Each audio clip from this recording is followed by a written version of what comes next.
Alhamdulillahi Rabbil Alamin.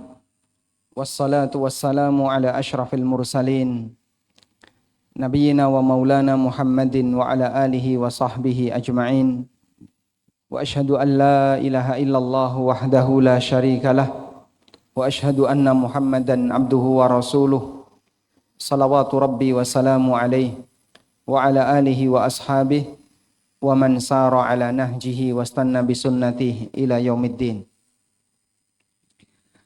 Pertama kita layak bersyukur kepada Allah.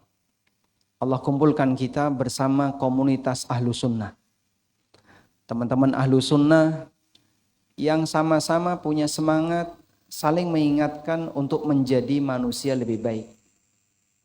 Dan Allah Subhanahu wa taala tegaskan dalam Al-Qur'an, yauma tabyaddu wujuhun wa taswaddu wujuh.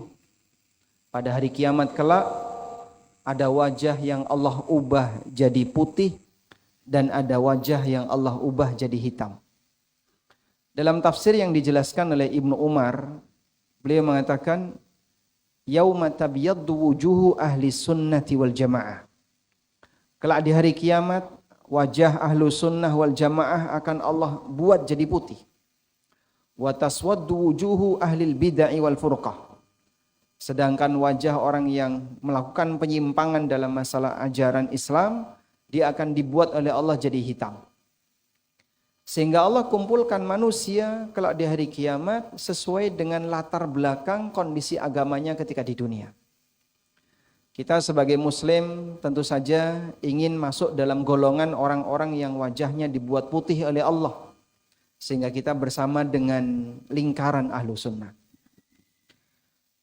Dan banyak sekali alhamdulillah di Indonesia kajian yang bisa kita akses untuk belajar bagaimana agar kita bisa menjadi seorang muslim yang baik. Meskipun mengenai respon terhadap apa yang kita dengar, respon dari ilmu yang kita ketahui beragam. Ada sebagian di antara kita yang mau menerima dengan gembira. Ada sebagian di antara kita yang merasa keberatan, ada juga sebagian di antara kita yang bahkan menolak mentah-mentah. Beragam manusia ketika dia merespon pengetahuan agama yang dia terima. Di masa silam, musuh Nabi SAW juga beragam responnya. Para sahabat termasuk di antara orang yang ketika Al-Quran itu turun mereka merasa gembira. Orang-orang munafik ketika Al-Quran itu turun mereka justru malah menghina Al-Quran. Dan orang musyrikin tidak mau mendengar. Karena mereka merasa apa yang disampaikan oleh Al-Quran itu terlalu menyakitkan hatinya. Barangkali ada sebagian di antara kita yang kadang menolak untuk mendengar kajian tertentu, tema tertentu dengan alasan tema itu terlalu bersinggungan dengan kepentingannya. Saya nggak mau kalau dengerin kajian masalah halal haram. Saya nggak mau kalau dengerin kajian masalah apa misalnya berkaitan dengan kebiasaan buruk saya. Saya nggak mau dengerin kajian yang ini dan seterusnya. Sehingga dia ketakutan ketika dia mendengarkan pencerahan yang itu bersinggungan dengan kepentingannya. Kaitannya dengan fenomena semacam ini, Allah Subhanahu wa taala menyebutkan dalam Al-Qur'an, "Fama lahum 'anit tadhkirati mu'ridin." Kenapa mereka berpaling dari peringatan Allah? Ka'annahum humurun mustanfirah. Perumpamaan mereka itu seperti keledai yang ketakutan. Farrat min qaswarah, yang dia lari dari kejaran singa. Itu keledai, dan yang dimaksud keledai di sini adalah keledai liar. Keledai liar itu sama dengan zebra. Ini zebra, begitu dia lihat singa dari kejauhan, dia sudah lari terbirit-birit. Ada sebagian orang yang baru membaca flyer kajian saja dia sudah ketakutan. Seperti itulah gambaran yang diberikan oleh Allah Subhanahu wa taala. Dan Allah kalau membuat permisalan dalam Al-Qur'an enggak tanggung-tanggung, Pak, nyebut binatang. Sehingga kondisi manusia yang demikian ini diibaratkan oleh Al-Qur'an sebagaimana layaknya keledai yang ketakutan dari kejaran singa. Tentu kita tidak ingin termasuk di antara orang yang diperumpamakan oleh Al-Qur'an seperti itu. Karena itulah teman-teman sekalian, di saat kita sudah menyatakan ikrar raditu billahi rabbah wa bil islami dina. Aku telah ridho Allah sebagai Rabbku. Konsekuensinya apa ketika kita menyatakan Allah sebagai Rabbku? Aku ridho dia satu-satunya yang aku sembah. Aku ridho dia satu-satunya tempat diriku bergantung. Sebagaimana aku ridho untuk taat dan tunduk kepadanya. Wabil islami dina. Dan aku ridho Islam sebagai agamaku. Di saat kita sudah ridho Islam sebagai agama kita sudah siap untuk menerima semua syariatnya. Karena sebagian orang yang kadang ketika dia bersinggungan dengan syariat Islam, modelnya tebang pilih. Kalau kayak gini gue demen nih. Yang kayak gini saya mau, yang kayak gini. Kalau yang kayak gini, wah ini terlalu keras. Terlalu terlalu radikal. Dan aneka alasan ketika dia mau menolak ajakan syariat Islam yang menurut dia tidak sesuai dengan kepentingannya. Wabi Muhammadin sallallahu alaihi wasallam nabiyya. Dan aku ridho Nabi Muhammad sallallahu alaihi wasallam sebagai nabiku.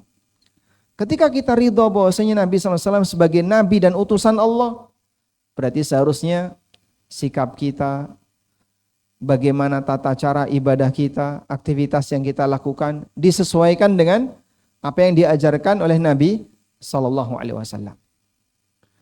Dari sinilah jamaah, seorang hamba yang punya karakter hati yang selalu ingin tunduk kepada aturan Allah, yang punya karakter batin ingin selalu sesuai dengan aturan Allah, dialah manusia yang dicintai oleh Allah. Sebagaimana disebutkan dalam hadis riwayat Ahmad, Nabi SAW pernah mengatakan, Innallaha yu'tid dunya liman yuhibbu wa man la yuhib. Allah ngasih dunia ini kepada siapapun di antara hambanya yang dia cintai maupun yang tidak dia cintai.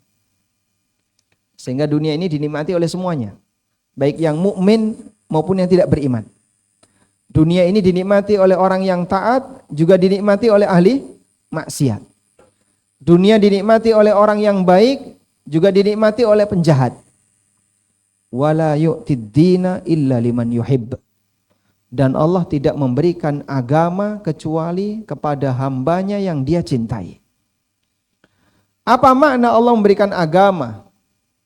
Allah memberikan agama kepada hamba yang dia cintai di posisi ketika sang hamba ini selalu berusaha untuk meningkatkan kualitas dirinya ketika ingin dekat dengan Allah Subhanahu wa taala, meningkatkan kualitas keagamaannya, baik dari sisi pengetahuan maupun dari sisi amalan. Karena itu, kalau ada sebagian di antara teman kita yang saya sudah mencoba untuk hijrah tapi kenapa hidupku tidak berubah? Saya sudah mencoba untuk meninggalkan yang haram tapi kenapa utangku masih belum lunas? Saya sudah mencoba untuk meninggalkan yang terlarang, katanya nanti kalau orang meninggalkan sesuatu yang haram hartanya akan semakin bertambah, akan semakin berkah. Tapi kenapa hidupku biasa-biasa saja, tidak ada peningkatan dari sisi ekonomi? Anda perlu pahami bahasanya balasan yang diberikan oleh Allah kepada orang yang memang serius mau meningkatkan agamanya, ternyata bentuknya bukan dunia, tapi bentuknya adalah agama. Bentuknya gimana Pak? Ketika Anda ada keinginan untuk bertobat kepada Allah, di saat Anda ada keinginan untuk meninggalkan sesuatu yang terlarang, lalu setelah itu muncul harapan agar Anda bisa selamat ketika di akhirat. Anda berusaha untuk mendekat dengan memperbaiki ibadah. Anda berusaha mendekat dengan cara belajar ilmu agama lebih banyak. Anda berusaha mendekat dengan cara meninggalkan semua yang dilarang. Itulah balasan yang diberikan oleh Allah Subhanahu wa taala kepada hambanya yang dia bertaubat. Maka terkadang balasan itu bentuknya bukan kemewahan materi duniawi yang semakin banyak, semakin meningkat, tapi diwujudkan oleh Allah setelah dia punya semangat satu, diberi oleh Allah semangat dua, diberi oleh Allah semangat tiga, sampai pada titik tertentu dia bisa istiqomah. Nah, saat dia berada pada titik dia sudah bisa istiqomah, sehingga dia sudah bisa memotivasi dirinya sendiri, dia sudah bisa mengarahkan kemana saya harus belajar, dia bisa mengarahkan kemana saya harus mencari ilmu. Walhamdulillah, dia sudah pada titik insya Allah bisa menjadi manusia yang istiqomah. Jadi ibarat ketika kita berada di sebuah hutan belantara, ada banyak sekali potensi bahaya yang akan mendatangi kita. Tapi bagi mereka yang berusaha untuk menyelamatkan diri, bimbingan satu mungkin dia masih labil. Saat tergerak seseorang ingin bertobat kepada Allah. Saya ingin meninggalkan sesuatu yang haram. Saya ingin tinggalkan praktek zina. Saya ingin tinggalkan pergaulan yang tanpa batas. Saya ingin tinggalkan makanan dan minuman yang haram. Saya ingin tinggalkan ini, tinggalkan ini. Pertama kali ketika muncul seperti itu, kemudian dia mendekat misalnya ke forum kajian, dia datang di kajian Robanian Rabu malam. Pertama dia ngaji, terasa ada sedikit perubahan. Sudah istiqomah belum? Sudah istiqomah belum? Mungkin dia masih labil. Ketika di posisi dia masih labil, dia respon dengan baik, sehingga tobatnya ditambah semangatnya, dia datang lagi ke forum kajian berikutnya. Bergabung dengan komunitas. Sekarang dia mulai dekat dengan orang-orang baik. Sudah istiqomah belum? Mungkin belum. Dia mungkin masih labil. Di posisi ada sebagian di antara kawannya yang masih ingin menarik dia untuk kembali ke komunitas awal. Dan ini dia sudah menemukan komunitas yang baru. Di titik inilah dia sebenarnya sedang berproses. Sehingga selanjutnya, apakah dia mau seriusi untuk maju ataukah mundur? Makanya dalam hidup ini tidak ada manusia yang jalan di tempat. Adanya hanya dua pilihan. Kalau enggak maju, mundur. Sebagaimana yang Allah tegaskan dalam Al-Quran, liman sya'a minkum ayyataqaddama au yata'akhir. Bagi siapa di antara kalian yang ingin maju atau mundur. Jadi enggak ada yang jalan di tempat, Pak. Tahap awal ketika dia menjumpai keinginan untuk hijrah, alhamdulillah ketemu dengan komunitas yang baik, lalu dia ikut belajar. Pertemuan pertama ketemu dengan orang-orang baru, kok wajahnya aneh-aneh ya. Awalnya dia mengira wajahnya serem-serem, wah ternyata Masya Allah, walaupun jenggot panjang, tapi muka menawan. Ketemu yang kedua, ada keinginan untuk lanjut. Ketemu yang ketiga, dia sudah dekat dengan komunitas yang baru. Mungkin dia masih punya ketertarikan untuk balik. Tapi ketika dia respon dengan baik, Allah kasih hadiah pemahaman agama bertahap sampai akhirnya dia menjadi manusia yang istiqomah. Di posisi inilah seorang hamba butuh untuk merespon apa yang diberikan oleh Allah Subhanahu wa taala. Karena itu dalam Al-Qur'an di surat At-Taubah, Allah Subhanahu wa taala menjelaskan bahwa taubat yang dialami oleh seorang hamba itu diapit dua taubat dari Allah. Taubat yang dilakukan oleh seorang hamba itu diapit oleh dua taubat dari Allah. Allah Ta'ala berfirman, "Tsumma taba 'alaihim liyatubu. Innallaha huwat tawwabur rahim." Kemudian Allah Subhanahu wa taala memberikan hidayah kepada dia untuk bertaubat. Liyatubu, agar mereka bertaubat. Innallaha huwat tawwabur rahim. Sesungguhnya Allah dialah zat yang maha penerima taubat. Baik, biar Anda lebih maksimal, silakan Anda buka surat At-Taubah ayat 118. Surat At-Taubah, surat keberapa? Surat keberapa? Ke-9, ayat 118. Sudah? Ketemu Bapak? Ketemu ya? Di bagian akhir Allah Subhanahu wa taala mengatakan, "Tsumma taba 'alaihim liyatubu. Innallaha huwat tawwabur rahim." Anda lihat ada berapa kata taubat di situ? Ada berapa kata taubat, Pak? 3. Yang pertama apa? Yang pertama, tsumma taba alaihim. Yang kedua, liyatubu. Yang ketiga, innallaha huwat tawwab ar-rahim. Ya? Sehingga di situ ada 3 kata tobat. Kata tobat yang pertama datang dari Allah. Tsumma taba alaihim. Kemudian Allah memberi hidayah taubat bagi mereka. Kata taubat yang kedua, liyatubu, agar mereka mau bertobat. Kata taubat yang ketiga dikembalikan kepada nama Allah, innallaha huwat tawwab. Sesungguhnya Allah zat yang maha menerima taubat. Maksudnya bagaimana, Pak? Dari 3 kata taubat ini, taubat yang datang dari Allah ada 2. Pertama dan yang ketiga. Sedangkan taubat yang dilakukan oleh makhluk hanya 1, yaitu di pertengahan. Sehingga ulama mengatakan taubat hamba diapit 2 taubat dari Allah. Apa makna 2 taubat dari Allah? Taubat yang pertama adalah hidayah bagi sang hamba untuk mau bertaubat. Hidayah yang diberikan oleh Allah bagi sang hamba untuk mau bertaubat. Sehingga pertanyaannya, seorang hamba bisa bertaubat, triggernya itu siapa? Hidayah Allah. Sehingga siapa pemicu orang ini bertaubat? Petunjuk dari Allah. Petunjuk itu bentuknya apa, Pak? Beragam. Di batin itu terkadang terasa dia nggak nyaman. Kayaknya saya sudah merasa kotor dengan suasana seperti ini. Saya nggak nyaman dengan lingkungan seperti ini. Saya nggak enak, dan seterusnya.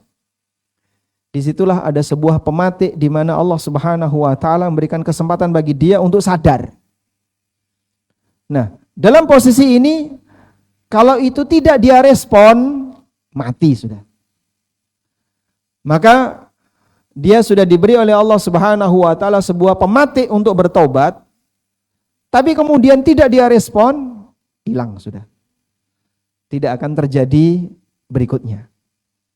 Dan banyak orang yang terkadang dia ketika ada ajakan yang muncul dalam nuraninya, merasa bersalah, merasa berdosa, merasa enggak nyaman, tapi dia tidak respon. Salah satu di antara faktornya adalah dia menghibur dirinya sendiri. Gimana, Pak, bentuk menghibur dirinya sendiri? Cuman kayak gini doang kok, masa masuk neraka? Atau mungkin ada sebagian di antara mereka yang merasa, paling nanti kalau masuk neraka juga cuman sebentar, habis itu masuk surga. Oh gampang, nanti kalau dipakai umroh dosanya hilang. Tenang saja, nanti kalau kita sudah hari raya Idul Fitri, begitu selesai puasa Ramadan, Idul Fitri, seperti bayi yang baru saja lahir dari rahim ibunya. Ini yang masih mau puasa, Pak. Sehingga ada banyak sebagian orang yang dia menghibur dirinya ketika dia merasa bahasanya ini adalah sebuah perbuatan maksiat, tapi dia hibur dirinya sehingga perasaan merasa salah tadi hilang. Allah Subhanahu wa Ta'ala bercerita tentang peristiwa yang dialami oleh saudara-saudaranya Yusuf. Saudaranya Yusuf mau ngapain terhadap Nabi Yusuf, Pak? Ya, mereka mau membunuh Yusuf. Dalam rapat yang mereka buat untuk menentukan makar apa yang harus mereka lakukan terhadap Yusuf, konspirasi apa yang akan mereka lakukan terhadap Yusuf, salah satu di antara mereka mengusulkan, uqtulu Yusuf awit rahuhu ardan yakhlu lakum wajhu abikum wa takunu min ba'dihi qauman salihin. Bunuh Yusuf atau buang dia di padang pasir sehingga dia tidak ganggu kalian di hadapan wajah bapak kalian. Wa takunu min ba'dihi qauman salihin. Dan nanti setelah kita berhasil membunuh Yusuf, mari kita sama-sama jadi orang soleh. Masya Allah. Apa yang terjadi, Pak? Ketika ada seseorang yang merencanakan maksiat dan dia merasa ada pelarian untuk menghilangkan dosanya dengan amalan tertentu, maka dia akan merasa aman ketika berbuat maksiat. Akhirnya makin nekat untuk berbuat maksiat. Masih banyak orang yang punya pikiran seperti itu. Sehingga misalnya ya, dia nonton gambar-gambar yang enggak benar, atau video yang nggak benar. Tapi dalam pikiran dia, katanya kalau sholat 5 waktu bisa menghapus dosa. Besok saya tak sholat subuh berjamaah. Setiap langkah yang kanan meninggikan derajat, yang kiri menghapus dosa, sehingga sampai di masjid dosaku hilang. Orang kalau punya keinginan untuk berbuat maksiat dan di saat yang sama dia merasa ada pelarian untuk menghilangkan dosanya, maka dia akan merasa aman. Sehingga dia semakin nekat untuk berbuat jahat. Siapa yang jamin bro kalau dosamu pasti diampuni? Siapa yang jamin kalau kesalahanmu akan diampuni oleh Allah? Padahal jamaah dimulakan Allah, praktek yang terjadi pada saudaranya Yusuf diceritakan oleh Allah untuk memberikan kita pelajaran. Orang semakin nekat berbuat jahat, berbuat maksiat ketika dia yakin bahwasanya ada pelarian untuk menghilangkan dosanya dengan cara jadi orang soleh. Banyak koruptor yang berpikir hasil korupsinya kalau dipakai umroh nanti pulang seperti bayi yang baru lahir dari rahim ibunya. 0 dosa. Banyak juga orang yang berpikir kalau saya rajin sedekah maka harta haram itu akan tersucikan dengan sedekah dan zakat yang saya bayarkan. Masih sisa banyak yang boleh saya simpan. Dan seterusnya. Sehingga tidak ada merasa bersalah, tidak ada ketakutan ketika berbuat dosa dan seterusnya. Baik. Disebutkan dalam riwayat yang sahih, ada seorang sahabat namanya Zaid bin Arqam. Zaid bin Arqam ini pernah menawarkan kepada istrinya untuk melakukan transaksi inah, jual beli inah.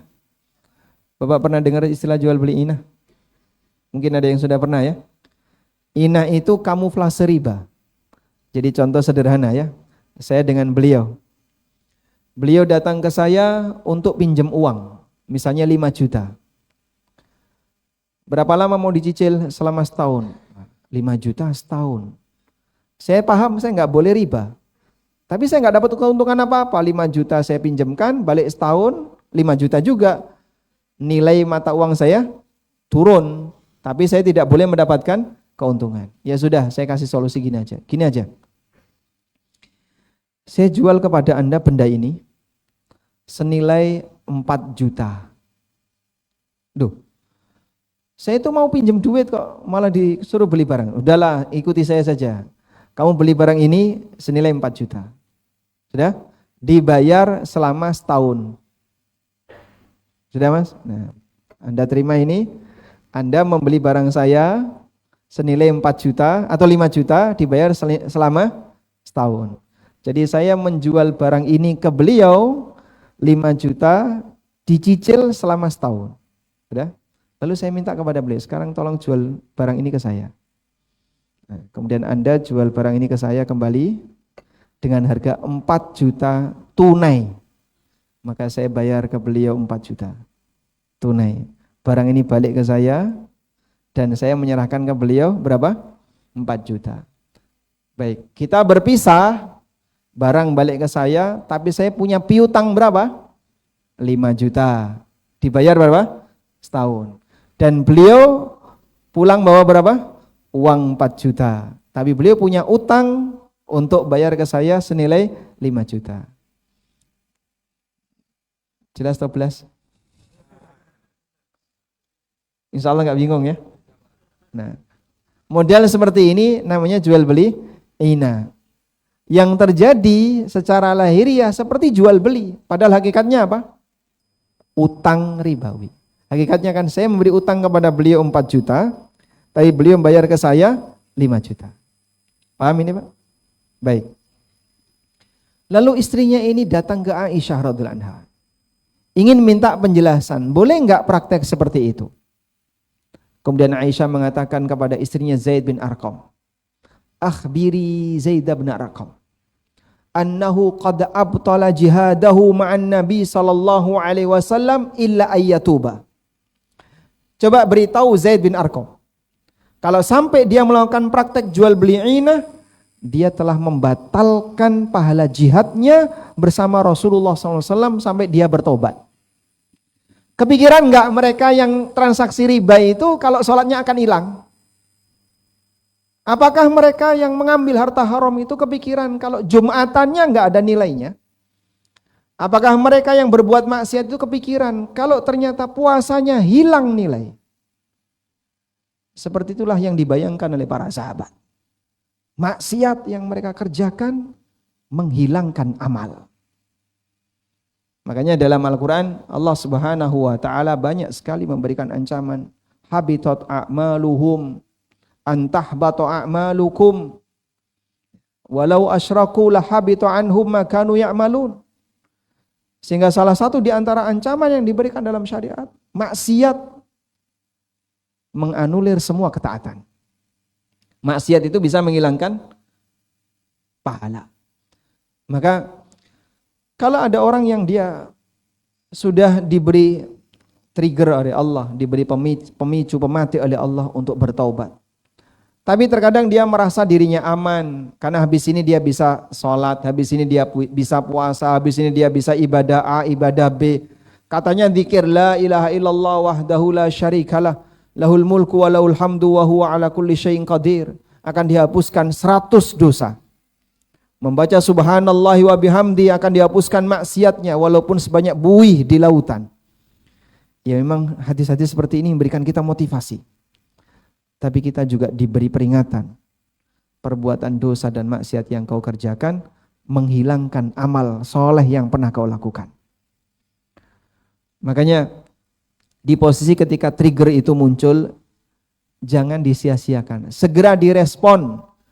Karena di titik itulah Allah telah memberikan kamu kesempatan untuk taubat.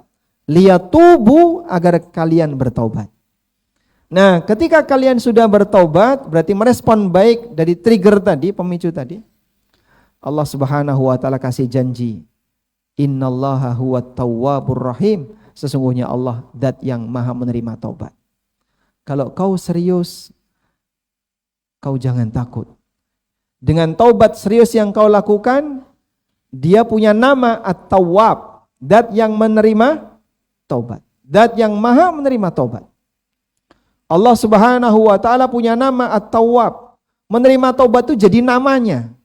Dan nama Allah sekaligus jadi sifat Allah. Sehingga sang hamba di posisi itu kalau dia mau serius mengubah diri untuk jadi lebih baik, di saat dia diberi oleh Allah Subhanahu wa ta'ala pemicu untuk mau memperbaiki dirinya, Allah Subhanahu wa ta'ala akan berikan tambahan hidayah baginya. Di ayat yang lain Allah Subhanahu wa ta'ala berfirman, walladzina jahadu fina lanahdiyannahum subulana. Orang-orang yang bersungguh-sungguh di jalan kami akan berikan petunjuk kepada mereka subulana, ke arah jalan yang lurus, jalan kami, jalan Allah Subhanahu wa ta'ala.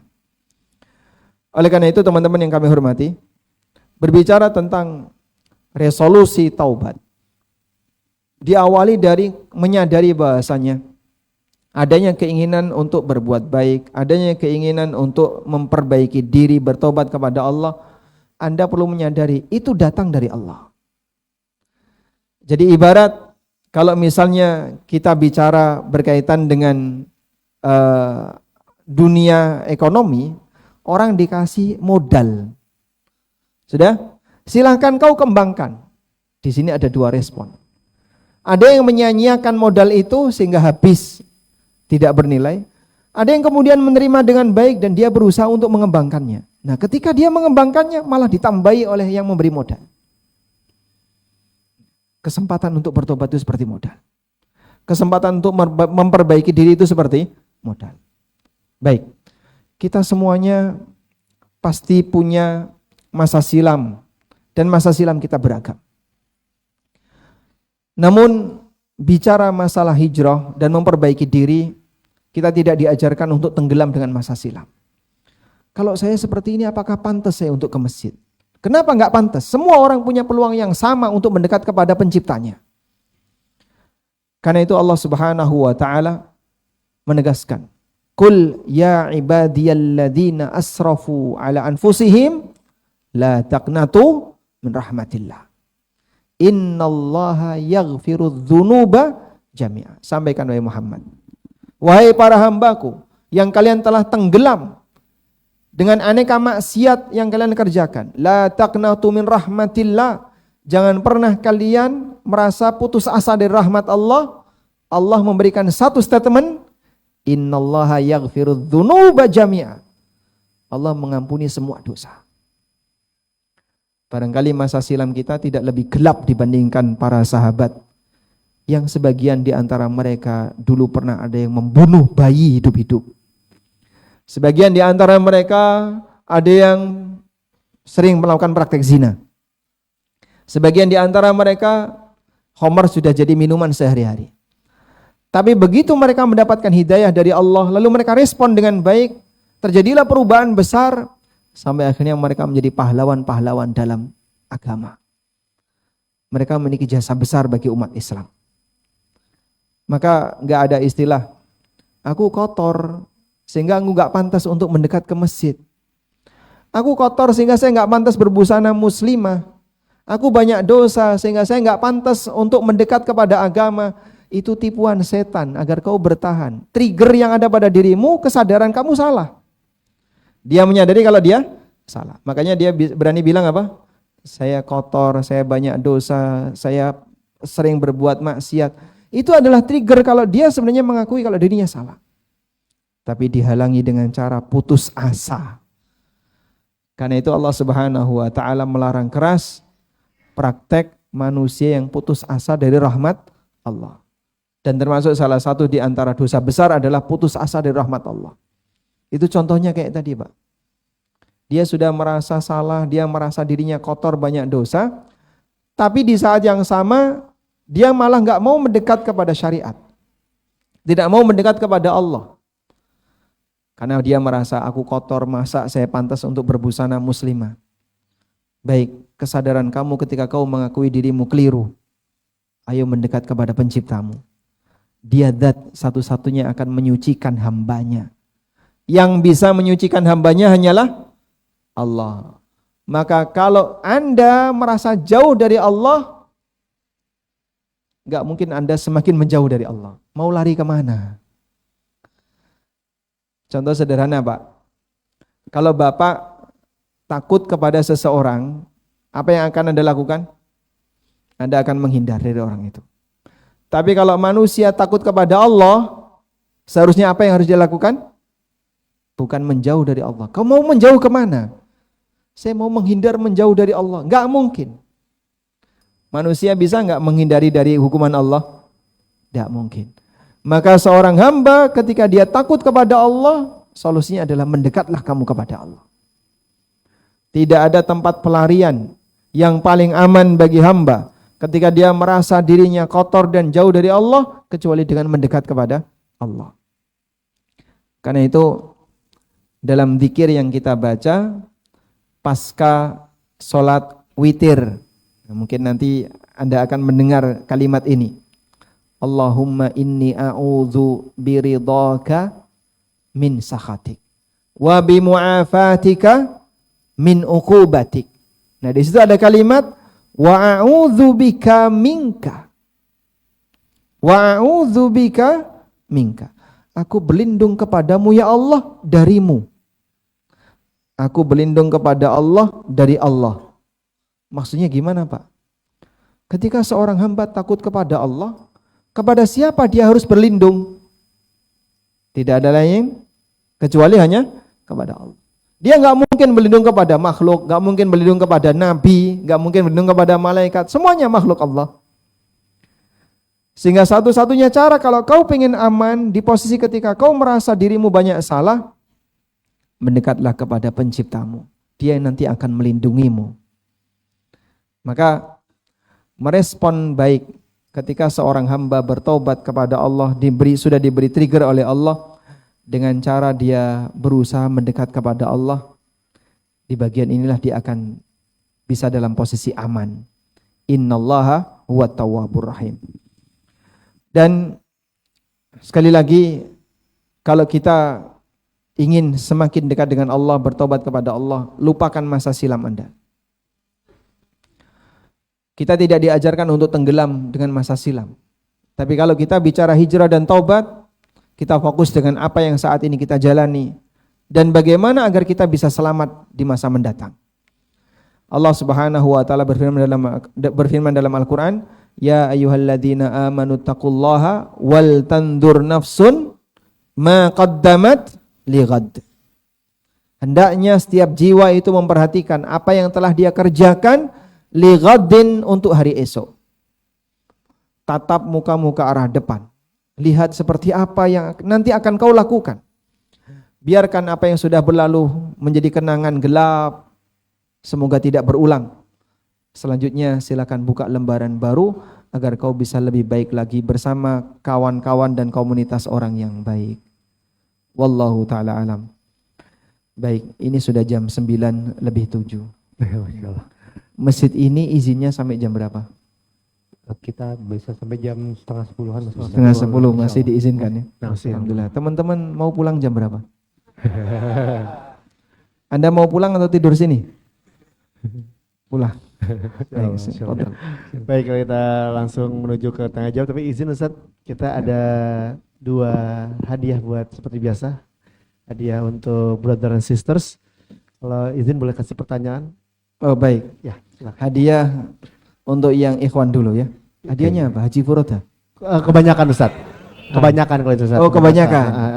Ongkos pulang insya Allah. Ongkos pulang. Ongkos pulang insya Allah. Iya bisa. Dari Suta ke rumah. Iya. Baik. Coba bisa dijelaskan apa yang dimaksud untuk yang ikhwan dulu ya, yang brother dulu. Apa yang dimaksud tobat hamba diapit oleh 2 tobat dari Allah? Brothers mana ini? Oke. Silakan.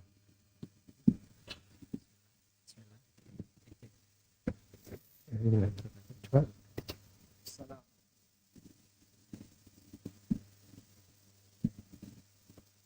Atau ini boleh? Bismillah, Assalamualaikum warahmatullahi wabarakatuh. Waalaikumsalam warahmatullahi wabarakatuh. Ahsanallahu ilaikum Ustaz. Waalaikum. Artinya dalam surat At-Taubah ayat 118, tsumma taba alaihim, itu adalah trigger hidayah taubat dari Allah. Kemudian liyatubu, yaitu aksi taubat yang dilakukan oleh hamba tersebut. Respon taubat yang dilakukan oleh hamba. Respon taubat. Ya. Kemudian ditutup dengan sifat Allah, nama dan sifat Allah At-Tawwab, yaitu yang maha menerima taubat. Agak sebagai jaminan bahwa jika taubat kita serius maka pasti akan Allah terima. Baik, artinya usaha kamu tidak akan disia-siakan oleh Allah. Alhamdulillah, jawabannya benar ya. Masya Allah. Baik. Barakallah. Hadiahnya gimana? Ditransfer Diserahkan atau? langsung. Oh langsung. Masya Allah. Cash and carry Ustaz. Alhamdulillah. Selanjutnya ke sister Ustaz. Baik, untuk ibu-ibu ya.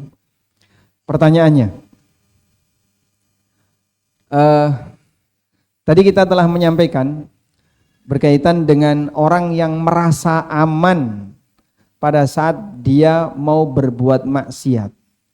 Sebutkan contoh kasus orang yang merasa aman ketika mau berbuat maksiat. Contoh kasus, sister silakan.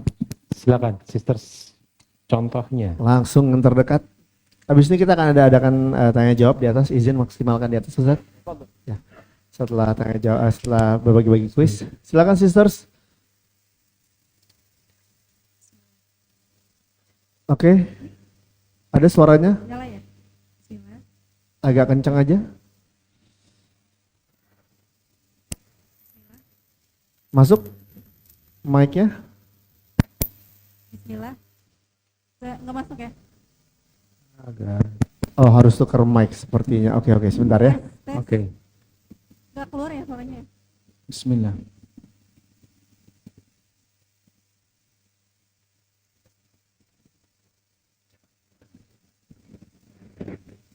Baik, seperti ada kendala teknis ya di belakang, mikrofonnya sedang disalurkan ke belakang.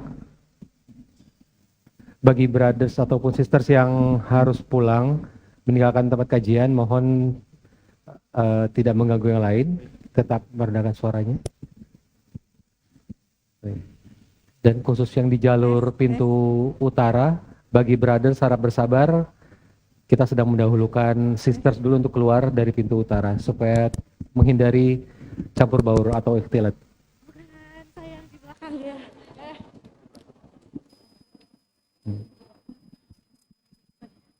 Berarti kalau memang Tes.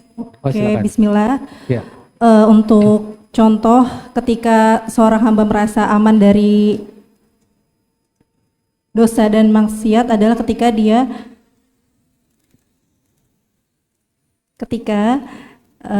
melakukan dosa pada hari ini, misal pada malam, dan merasa besok paginya bisa sholat subuh dan merasa Allah akan mengampuninya. Seperti itu contohnya. Insyaallah. Baik. Ada orang yang punya rencana untuk berbuat maksiat dan di saat yang sama dia merasa ada tempat pelarian untuk diampuninya dosa. Jadi dia tidak ada rencana untuk tobat. Tapi dia merasa nanti setelah ini kita bisa jadi orang yang baik, setelah ini kita bisa menghapus dosa dengan amal A, amal B, padahal tidak ada jaminan. Walhamdulillah. Masya Allah. Berarti tadi jawabannya benar atau salah? Benar. Oh benar. Gak tahu Ustaz. Kita nunggu Ustaz yang menilai saat. Iya. Benar. Atau dikurangi hadiahnya? Baik, insya Allah sudah benar ya. Benar, Boleh oke. dapat hadiah. Boleh. Alhamdulillah. Silakan salurkan sisters, hampir aja gitu. Alhamdulillah. Boleh dua lagi satu brother, satu sisters lagi. Baik, satu lagi sekarang yang brothers dulu. Nah, sebutkan contoh ancaman yang diberikan dalam Al-Quran mengenai pelaku maksiat.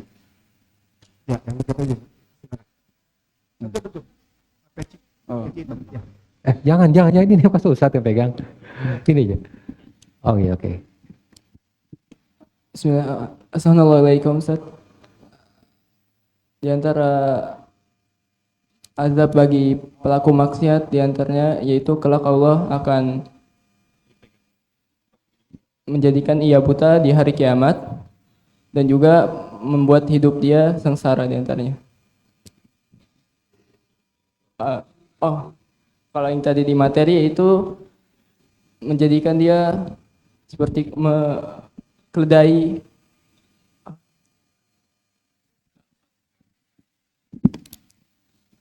Azab itu terjadi pada hari ketika ada wajah yang putih berseri dan ada pula wajah yang hitam kusam. Adapun orang-orang yang berwajah hitam kusam kepada mereka dikatakan mengapa kamu itu? Yang jadi keledai. Bismillah. Assalamualaikum Ustaz. Ancaman dari Allah atas hambanya yang berbuat maksiat itu akan dihapuskan amal soleh yang telah dilakukan sebelumnya Ustaz.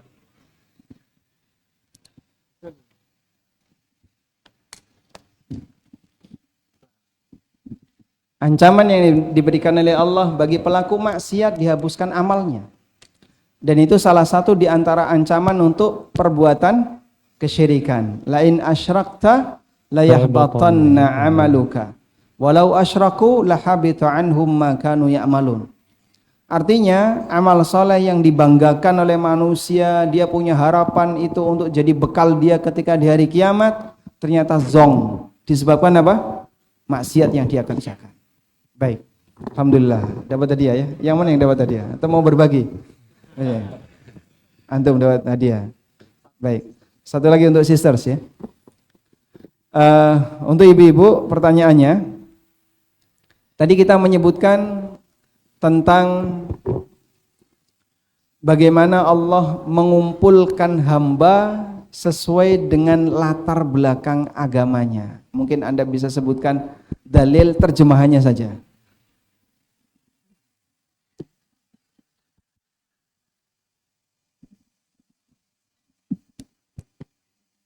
Silakan sister, apakah ada?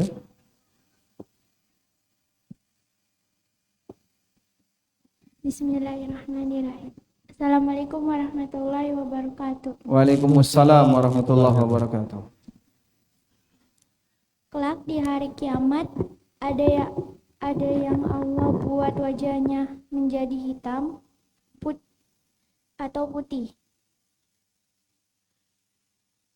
Hitam atau putih? Hitam.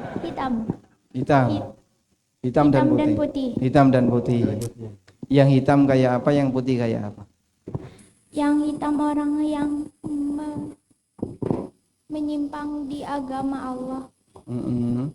menyimpang di agama Islam, yang putih wajah orang ahlu sunnah. Masya Allah. Barakallahu fikum. Baik. Ini kayaknya masih SMP ya? Iya, Oh, masih SMP. Kelas berapa?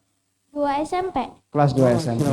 Alhamdulillah. Baik. Barakallahu fiki. Dapat hadiah. Alhamdulillah. Insya Allah dapat hadiah. Dapat, Masya Allah, buat jajan. Alhamdulillah. Baik, silakan.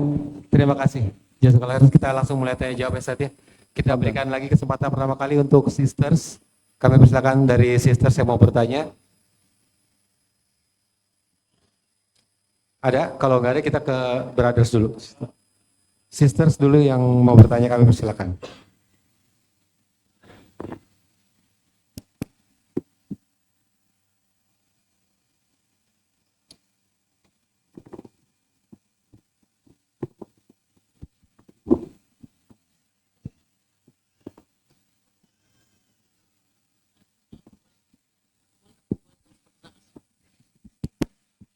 Assalamualaikum Pak Ustadz. Assalamualaikum. Izin bertanya Pak Ustadz, saya mau bertanya tentang sholat taubat. Nah, pernah saya datang ke kajian membahas tentang sholat taubat juga, yang dimana dalilnya itu sebenarnya belum ada dalil yang sahih untuk membahas tentang sholat taubat. Tadi juga saya googling waktu googling tentang sholat taubat, ada ayat tentang at-tahrim, cuman saya look up lagi ke Al-Quran untuk melihat artinya, hanya membahas tentang untuk mensucikan diri dan berniat sungguh-sungguh taubat. Nah, apakah sholat taubat yang beberapa informasi yang pernah harus dilakukan itu kita seperti lillahi ta'ala aja, seperti beramal pada umumnya Pak Ustadz? Terima kasih. Baik. Berarti sholat tobat yang secara syariat gimana Ustaz? Mungkin seperti itu ya pertanyaan singkatnya ya. Berkaitan dengan sholat taubat, ini disebutkan dalam hadis Nabi SAW pernah bersabda, "Ma min abdin yudhnibu dhanban fayuhsinu tuhura thumma yaqulu fayusalli rak'atain thumma yastaghfirullah illa ghufira lahu." Apabila ada seorang hamba yang merasa punya beban dosa, lalu dia berwudu dengan sempurna, kemudian setelah itu dia sholat 2 rakaat, kemudian dia beristighfar kepada Allah, maka Allah akan ampuni dosanya. Dan hadis ini sahih, dinilai sahih oleh Syekh Albani rahimahullah. Dan ini sejalan dengan firman Allah Subhanahu wa taala di surat Ali Imran ayat 135. Allah Subhanahu wa taala menceritakan tentang sifat orang saleh. Walladzina idza fa'alu fahishatan aw dzalamu anfusahum dzakarullaha wastaghfaru lidzunubihim. Orang-orang yang apabila dia melakukan perbuatan fahisyah. Perbuatan fahisyah adalah semua perbuatan maksiat yang dinilai buruk oleh tabiat yang masih sehat. Au dzalamu anfusahum, atau dia melakukan perbuatan jahat yang lainnya, dzakarullaha fastaghfaru lidzunubihim. Dia kemudian ingat Allah dan mohon ampun untuk dosa-dosanya. Nah, dzakarullah, ingat Allah di sini maknanya adalah semua bentuk mendekat kepada Allah, di antaranya salat. Maka apakah salat tobat ini ada dalilnya? Jawabannya ada di surat Ali Imran ayat 135 dan juga dinyatakan oleh Nabi SAW dalam hadis beliau. Sehingga bentuknya ketika seorang merasa terbebani dengan maksiat tertentu. Misalnya orang pertama kali punya pengalaman dosa besar, itu terkadang sampai gemeteran badannya. Pertama kali dia punya pengalaman misalnya, baru pertama kali bersentuhan dengan lawan jenis, itu sampai keringat dingin keluar. Karena mungkin dia nggak pernah seperti itu. Nah, adanya keresahan batin, gak nyaman dan seterusnya, kemudian direspon dengan baik, lalu dia berwudu, kemudian dia salat dan mohon ampun kepada Allah, dosanya akan diampuni oleh Allah. Praktek inilah yang disebut dengan salat taubat. Mungkin pertama kali ketika orang menyadari, misalnya baru pertama minum khamr, karena diajak oleh temannya, atau mungkin karena penasaran, dia pengen tahu rasanya kayak apa sih, katanya kok semriwing. Kemudian dia negak khamr walaupun mungkin ya nggak sampai 100 mili, dia minum. Habis itu dia gemeteran, dia takut. Nah, ketika ada perasaan takut, itu apa? Pemicu yang Allah berikan kepadanya. Kalau direspon dengan baik, salah satunya dengan melaksanakan sholat taubat, kemudian dia berwudu dengan sempurna, lalu sholat dan mohon ampun kepada Allah, maka kata Nabi SAW, illa ghafaralahu, Allah Subhanahu Wa Taala akan mengampuni dosanya. Wallahu a'lam. Dan mungkin ada pertanyaan tambahan yang mungkin banyak dipertanyakan, kayak niatnya pun juga tidak perlu dilafalkan kayak usolli sunnatan thayyibah. Jadi sholat taubat ini bukan aktivitas rutin seperti sholat duha atau sholat witir, itu kan sholat harian. Sehingga sholat taubat ini sholat yang punya sebab. Pada posisi ketika Anda merasa beban dosa itu sangat menakutkan, Anda bisa kerjakan seperti ini. Berwudu dengan sempurna, lalu melaksanakan sholat 2 rakaat, kemudian mohon ampun kepada Allah. Waktunya bebas, selama tidak di waktu yang terlarang. Masya Allah. Sehingga Anda bisa kerjakan malam hari, siang hari, waktu duha atau waktu malam bebas.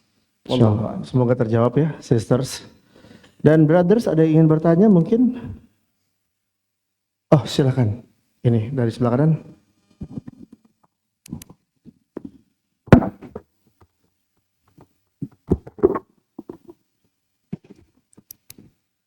Bismillahirrahmanirrahim. Assalamualaikum warahmatullahi wabarakatuh. Waalaikumsalam warahmatullahi wabarakatuh. Semoga Allah merahmati Ustadz dan juga para alim ulama. Amin. Walakum bimithlin. Ustadz izin bertanya, mungkin sedikit menceritakan kronologis. Dibaca dulu pernah bersedekah, lalu ke seseorang lalu seseorang itu ternyata membuat hati kecewa hingga akhirnya saya pun pernah mengungkitnya, kayak gitu. Nah, akhirnya sadar bahwa hal tersebut kan salah, udah belajar seperti itu, akhirnya bertobat. Nah, baru hari ini ya mendapatkan ilmu, alhamdulillah, kalau misalnya ya amal itu tuh bisa menghilang gitu ya Ustadz ya. Nah, bisa nggak sih amal itu kembali lagi gitu Ustadz? Misalnya kan karena kita udah bertobat terhadap sedekah yang dulu, terus ternyata sedekah itu misalnya hilang kan seperti itu ya. Apakah amalan sedekah dulu itu bisa kembali lagi dengan bertobat atau hilang begitu saja Ustadz? Mungkin seperti itu. Terima kasih. Wassalamualaikum warahmatullahi wabarakatuh. Waalaikumsalam warahmatullahi wabarakatuh. Baik. Salah satu di antara cara bahagia ketika kita menderma, saat Anda bermuamalah dengan manusia, yakini sebenarnya Anda sedang bermuamalah dengan Allah. Saya ulangi ya. Ketika Anda sedang berbuat baik kepada siapapun, baik dengan memberikan harta, membantu orang lain dalam bentuk tenaga, waktu, atau yang lainnya, sadarilah Anda sejatinya sedang bermuamalah dengan Allah, bukan bermuamalah dengan manusia. Sehingga dalam batin Anda hanya terbayang balasan dari Allah. Sepeser pun Anda tidak mengharapkan balasan dari yang bersangkutan. Maka yang bersangkutan mau berterima kasih, tidak berterima kasih, Anda tidak kecewa. Yang bersangkutan mau membalas dan tidak membalas, Anda tidak kecewa. Karena yang Anda nantikan adalah balasan dari Allah. Seperti ini yang Allah Subhanahu wa taala ajarkan dalam Al-Qur'an. Wa yut'imuna at-ta'ama 'ala hubbihi miskinan wa yatiman wa asira.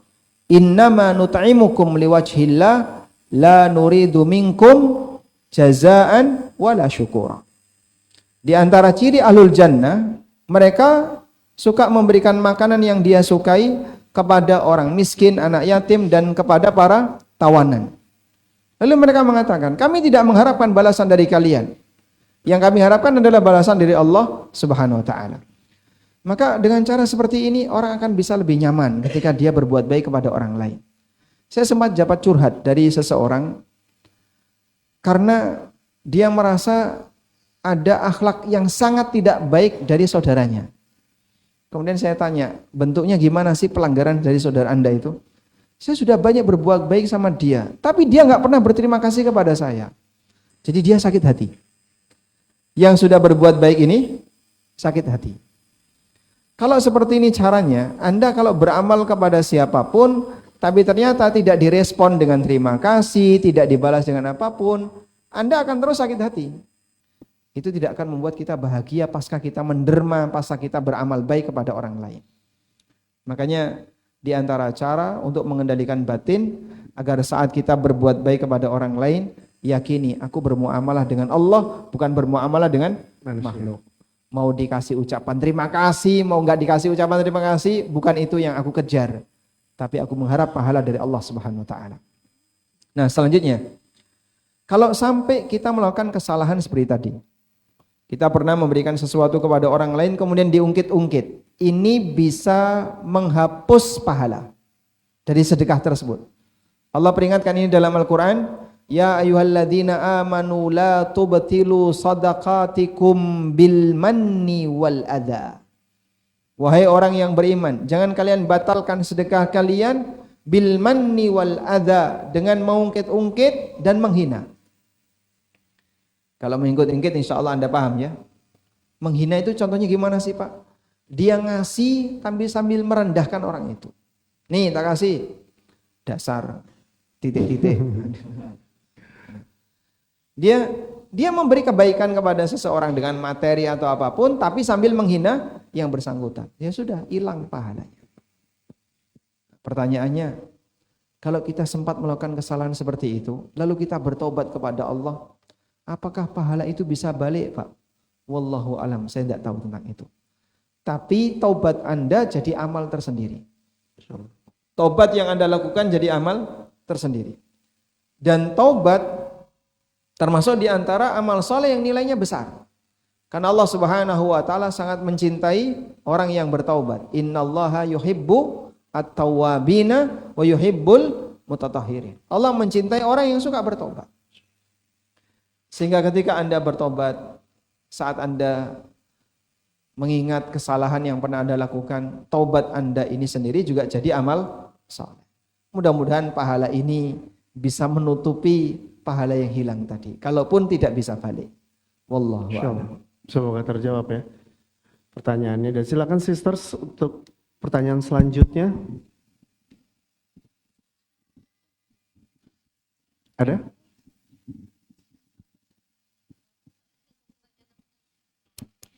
Assalamualaikum warahmatullahi wabarakatuh. Waalaikumsalam warahmatullahi wabarakatuh. Semoga Ustadz dan tim Rabanian selalu dalam lindungan Allah. Amin. Walakum bimithlim. Izin bertanya Ustadz, tapi pertanyaannya agak keluar dari tema, tapi semoga ini dalam bentuk kehati-hatian kita. Ustadz, jadi pertanyaannya, saya punya seorang teman yang ingin menggadaikan asetnya Ustadz. Terus kita itu punya kenalan juga yang dimana dia itu bisa seseorang yang bisa menjadi orang yang membeli aset atau menggadaikan asetnya itu Ustadz. Terus kita nanti saya itu nanti dijanjikan untuk ketika aset itu cair, nanti saya dijanjikan untuk mendapatkan fee. Nah, pertanyaannya Ustadz, apakah fee yang saya terima itu nanti termasuk dalam riba atau tidak Ustadz? Posisi Anda menerima barang gadai itu, iya. Lalu Anda ngasih uang ke teman tersebut? Bukan Ustadz, perantaranya Ustadz. Jadi dia perantaranya Ustadz, ada teman ya, mau jual jadi, aset, punya teman lagi yang mau beli aset. Di saat itu cair. Jual beli aset atau gadai aset? Gadai Ustadz. Gadai Ustadz. Gadai. Pas cair dia dapat fee-nya. Si penanya. Baik. Sehingga A pemilik aset, B penyedia uang. Iya Ustadz. Iya, baik. Sekarang bisa nggak Anda memastikan akadnya A dengan B ini tidak ada riba? Pasti ada ribanya Ustadz. Pasti ada riba. Iya. Ketika di situ ada riba dan Anda sebagai penengah, maka jadinya kan makelar riba ya. Wah, makelar riba. Allah berfirman wala ta'awanu 'alal itsmi wal udwan. Jangan tolong-menolong dalam dosa dan maksiat. Sehingga misalnya asetnya berupa rumah. Anggaplah nilainya 1 M. Dan untuk utang senilai berapa? 500 juta misalnya. Sehingga Anda sebagai perantara tadi, dia dapat utang 500 juta, tapi nanti mengembalikannya 550. Berarti ada ribanya. Maka di situ kemudian Anda mendapatkan fee, ya tidak boleh. Jika Anda tahu kalau transaksi A dan B di sini ada ribanya. Wallahu a'lam. Syukran jazakumullah khairan Ustaz. Jazakallah khair. Semoga diberikan jawaban yang solusi yang lebih baik ya mungkin ya. Siap. Lanjutnya untuk brother, silakan ada yang ingin bertanya, silakan baju hitam. Saya oper dulu ya.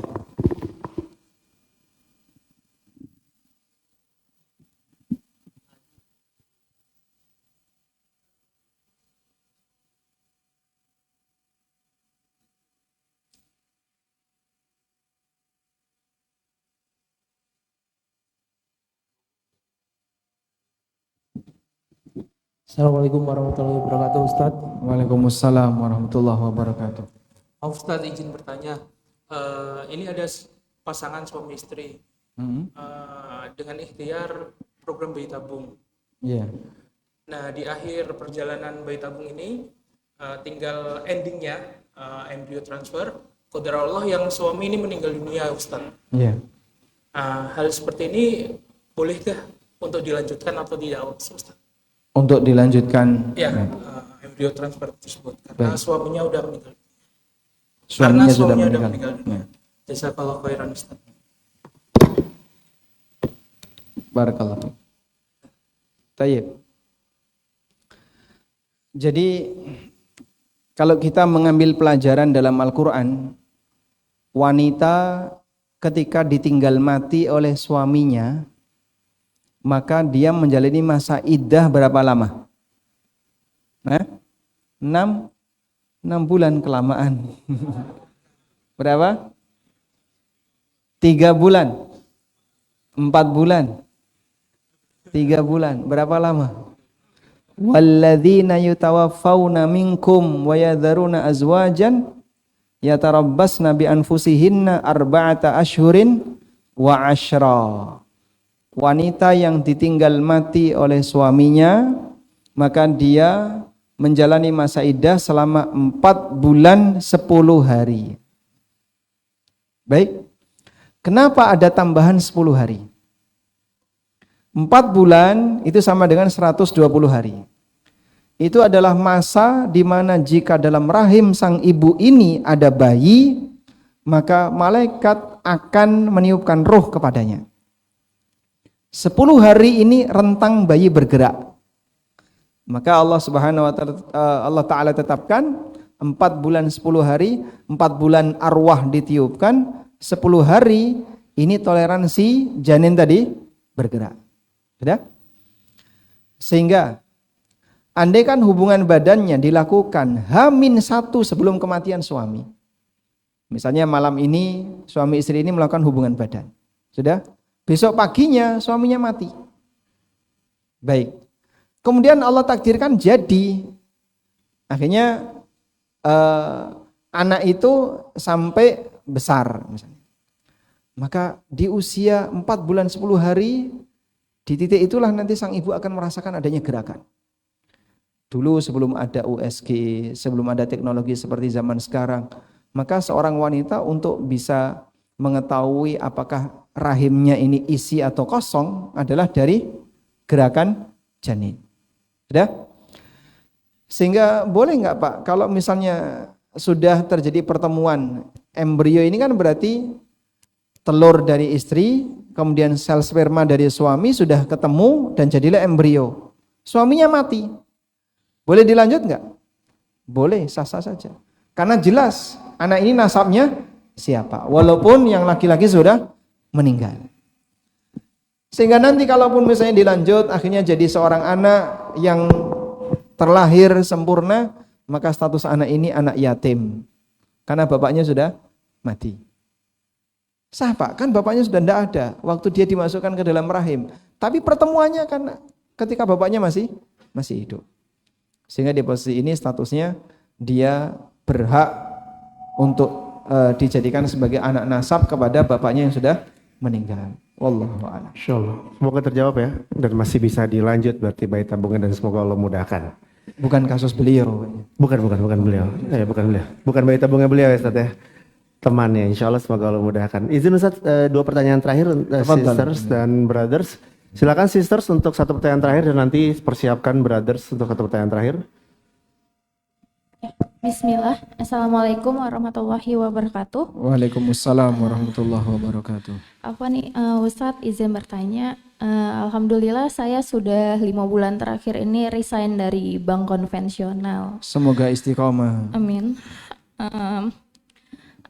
Ya semua Ustadz bicarakan tadi itu benar-benar itu proses saya sampai saat ini. Dan seringkali rasa ujub itu mulai timbul. Padahal tidak ada rasa ingin berbangga-bangga ya dalam diri. Alhamdulillah saya udah keluar nih dari bank gini-gini alhamdulillah. Karena setelah 4 kali pengajuan resign baru di ACC. Terus tapi sebenarnya nggak ada rasa ingin berbangga gitu. Tapi sekila misalkan saya lagi tidak ngapa-ngapain itu kayak terlintas gitu di benak, di hati.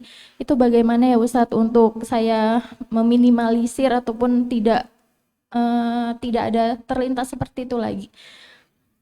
Jazakallahu khairan. Allah yahfadzuk wa yarak. Satu hal yang perlu dipahami begini ya. Anda lihat kenapa iblis itu semua ketaatannya dianulir. Dia dulu makhluk yang rajin ibadah. Sampai akhirnya kumpul sama siapa? Para malaikat. Padahal iblis itu dari golongan apa Pak? Jin. Apa dalilnya kalau dia dari golongan jin? Allah berfirman di surat Al-Kahfi, "Kana minal jinni fafasaqa an amri rabbi." Dia berasal dari golongan jin dan dia durhaka dari perintah Allah. Semua ketaatan iblis masa silam. Rajin ibadah dia, keseriusan dia untuk berbuat taat dalam bentuk ritual-ritual ibadah menjadi tidak berlaku gara-gara dia sombong dan ujub. Makanya waspada dengan ujub. Ujub itu apa sih Pak? Gambarannya kayak gini. Orang ketika dia beramal soleh, atau melakukan amal baik, dipuji oleh orang lain, atau berharap dipuji oleh orang lain, dia ceritakan, dia pamerkan, namanya apa ini Pak? Riya atau sum'ah. Maka dia berbuat syirik dengan orang lain. Orang yang ujub, mungkin dia tidak pernah pamer. Dia nggak pernah cerita, dia nggak pernah pamerkan, dia nggak pernah tunjuk-tunjukkan. Dia rahasiakan, saat dia kerjakan gak ada satupun yang melihat, gak ada satupun yang memuji. Dalam posisi ketika tidak ada yang memuji, dia memuji dirinya sendiri. Dia memuji dirinya sendiri. Sehingga dia merasa, aku hebat, aku ikhlas. Aku bisa ikhlas, amalku tidak ada yang memuji, aku jaga jangan sampai ada orang yang tahu aku memang orang yang hebat. Sampai pada titik, belum tentu orang lain bisa seperti aku. Nah, itulah ujub. Maka ujub itu asyirku bin nafsi, syirik dengan dirinya sendiri. Farriya'u asyirku bil ghair wal ujubu asyirku bin nafs. Riya itu dia syirik dengan orang lain, sedangkan ujub dia syirik kepada dirinya sendiri. Semua tindakan merasa bangga sampai melupakan zat yang memberi kepadanya, itulah bentuk ujub. Lalu gimana caranya Pak agar kita bisa terhindar dari potensi ujub itu? Anda selalu iringi dengan tawadhu. Aku bisa seperti ini murni karena pemberian Allah. Aku bisa seperti ini karena petunjuk dari Allah. Aku bisa hijrah karena Allah yang menyelamatkanku, walhamdulillah. Aku bisa seperti ini karena Allah yang ngasih. Mengembalikan kepada yang memberi. Dengan cara demikian, aku sebenarnya nggak bisa apa-apa. Kalau Allah tidak menyelamatkanku, mungkin aku akan tetap bertahan di sana. Apalagi sulit sekali kalau sampai orang itu harus resign dari bank dengan gaji. Kalau di Jakarta, karyawan bank dengan UMR Jogja gede mana? Level apa dulu saya? Naik lagi kata Ustaz, Masya Allah ya. Iya, kayaknya nggak sopan kalau dibandingkan dengan UMR Jogja.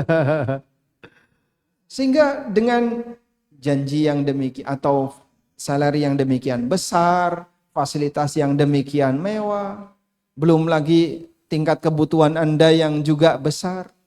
Masya Allah, mungkin itu godaan yang berat. Tapi saat Anda berhasil keluar dari situ dan Anda merasa alhamdulillah ini murni hidayah dari Allah. Padahal sulit sekali untuk bisa keluar. Di saat itulah Anda akan lebih bisa bertahan untuk tidak ujub. Wallahu a'lam. Insyaallah. Dan intinya selalu minta tolong sama Allah ya Ustaz ya, biar dijaga hatinya gitu. Nah, ya. selalu minta pertolongan kepada Allah agar dijaga hatinya. Insyaallah. Semoga menjawab ya dan selalu istiqomah dan mendapatkan pekerjaan lebih baik lagi. Amin. Amin. Amin. Dan satu pertanyaan terakhir. Last question dari brother sisters. Ini brother langsung tunjuk tangan di depan. Mana? Yang mana? Silakan. Mana? Di depan. Kayaknya belakang itu dia tuh. Belakang. Dia tadi udah berdiri soalnya. Maaf. Belum Tadi udah berdiri sebelum ini. Yang itu dulu tuh. Ternyata. Ini resiko yang duduk di depan ya. Silakan. Ini mic-nya. Silakan. Apa tuh, Pak? Ya, silakan. Siap. Mungkin 2 pekan lagi insya Allah ya. Harap bersabar. Silakan. Bismillah. Assalamualaikum Ustadz. Izin bertanya. Kalau ada seseorang yang mengatakan kepada saya, dia bisa meninggalkan musik diganti dengan Al-Quran. Kemudian, tapi dia bertanya, bagaimana seseorang itu bisa terhindar dari fitnah perempuan? Karena ketika seseorang mungkin sudah menikah pun, dia tetap bisa mendapatkan fitnah wanita. Jazakumullah khairan Ustaz. Apakah ada athar yang menunjukkan bahwa para ulama itu bisa benar-benar terhindar dari fitnah wanita? Jazakumullah khairan Ustaz. Berat Ustaz, pertanyaan terakhir ya. Harta, tahta, wanita kan yang terakhir Ustaz ya. Iya, sama kuota. Kuota apa tuh? Oh, kuota internet. Silakan Ustaz. Ya. Sebenarnya ini sudah diperingatkan oleh Nabi SAW. Beliau menyampaikan, fattaqud dunya wattaqun nisa. Fa inna awwala fitnati bani Israila kanat fin nisa. Waspadalah terhadap dunia dan waspadalah terhadap wanita.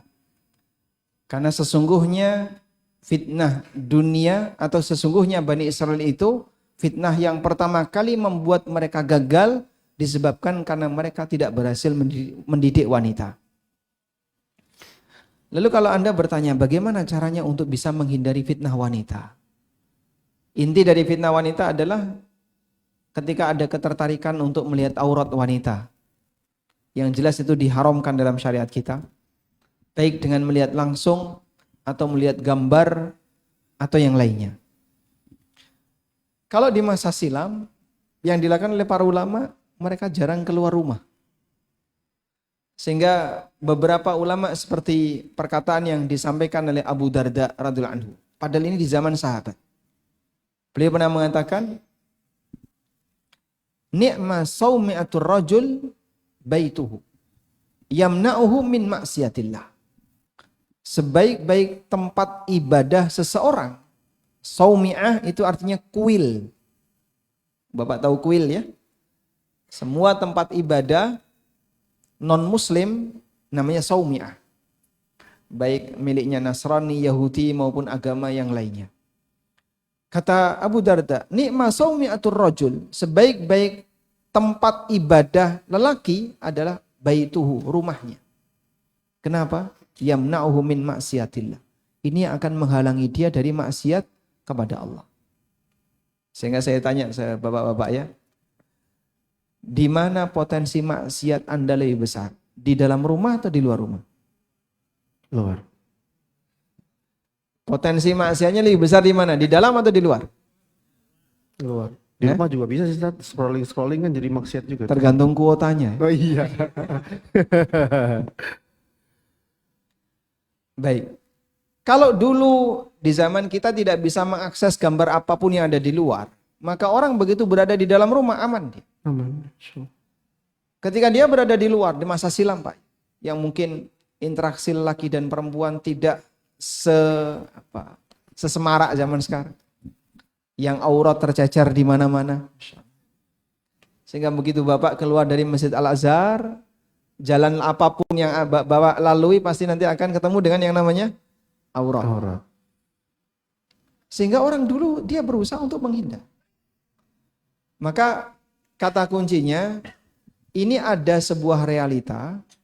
Dalam realita itu ada maksiat yang tersebar. Kalau makin banyak maksiat yang tersebar, berarti kan seharusnya kita berusaha untuk semakin menghindar. Maka kalau kita berusaha untuk mendekat, bisa berbahaya. Sehingga berusahalah untuk menghindar. Intinya begini, kalau memang tidak perlu untuk jalan-jalan, nggak usah jalan-jalan. Kalau tidak butuh untuk keliaran, untuk jalan-jalan, nyari makan di luar, sebaiknya jangan dilakukan.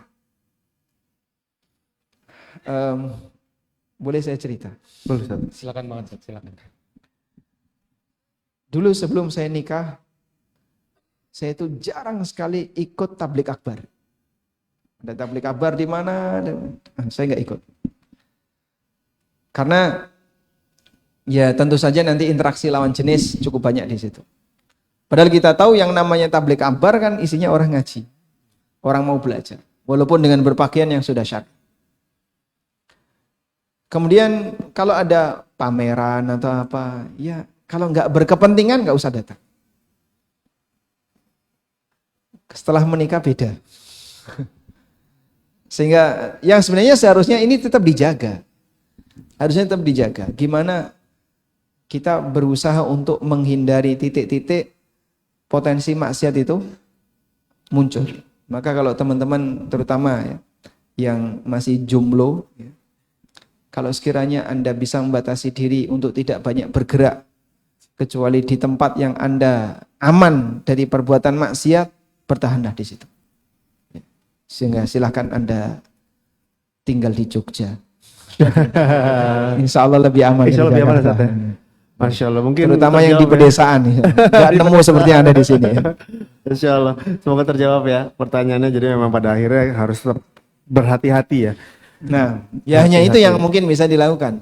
Sehingga dulu sebagian ulama mereka jarang keluar rumah dalam rangka menghindari itu. Tapi dengan adanya sekarang sosial media gitu, saat kuota yang mungkin semakin murah dengan unlimited wifi dan sebagainya, itu mungkin ada nasihat buat kita nih, Sat, buat dari sisters juga, bahwa yang namanya maksiat itu akan selalu ada gitu. Sampai kita di tempat yang menurut kita aman pun jadi nggak aman tuh, Sat. Potensi terbesarnya adalah menjelang tidur. Benar. Sehingga dia sambil rebahan, kemudian dia scroll. Awalnya mungkin niatnya mau kajian. Tapi begitu sudah dibuka, penampilan yang lain tuh banyak sekali yang lebih menarik daripada penampilan Ustaz.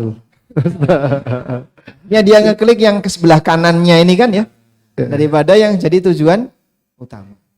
Maka mungkin sebagai saran, kalau sudah waktunya istirahat, sudahlah HP-nya dijauhkan saja. Anda cukup pasang alarm, silakan tidur.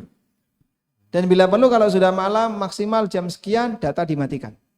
Misalnya jam 9 data saya matikan. Sudah, saya sudah tidak butuh komunikasi dengan siapapun, data saya matikan. Dan ada satu pesan yang pernah disampaikan oleh Syekh Ali Al-Halabi rahimahullah. Ketika seseorang itu berduaan dengan internet, maka yang ketiganya setan. Waduh. Ya Allah.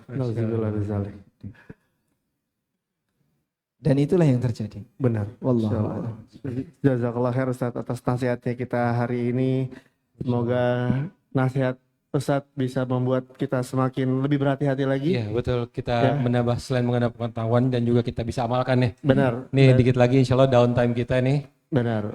Coba jangan scroll, kita sama-sama jangan scroll gitu ya. Downtime taruh jauh-jauh tuh. Nasihat buat kita juga ya. Iya, bahwa memang pada akhirnya kalau dulu yang orang berdua-dua, yang ketiga setan, sekarang bersama internet yang ketiga setan, seperti itu Ustaz ya. Masya Allah. Baiklah kalau gitu kita ketemu lagi insya Allah di 2 pekan lagi. Insya Allah Ta'ala. Benar, di kajian yang sama, waktu yang sama, tempat yang sama. Iya, dan terima kasih banyak. di jalan. Ya, mohon maaf bagi yang sudah berusaha bertanya tapi nggak dapat kesempatan. Insya Allah kalau dijaga niatnya pahalanya tetap dapat insya Allah Ta'ala. Dan jangan lupa bentar lagi kita memasuki bulan Ramadan. Bagi ada yang masih belum menyelesaikan hutang-hutang puasa, silahkan diselesaikan dan semoga kita bisa bertemu lagi di Ramadan tahun ini insya Allah. Amin. Amin. Baiklah kita tutup dengan doa kafaratul majlis. Subhanakallahumma bihamdika asyhadu an la ilaha illa anta astaghfiruka wa atubu ilaik. Assalamualaikum warahmatullahi wabarakatuh. Waalaikumsalam.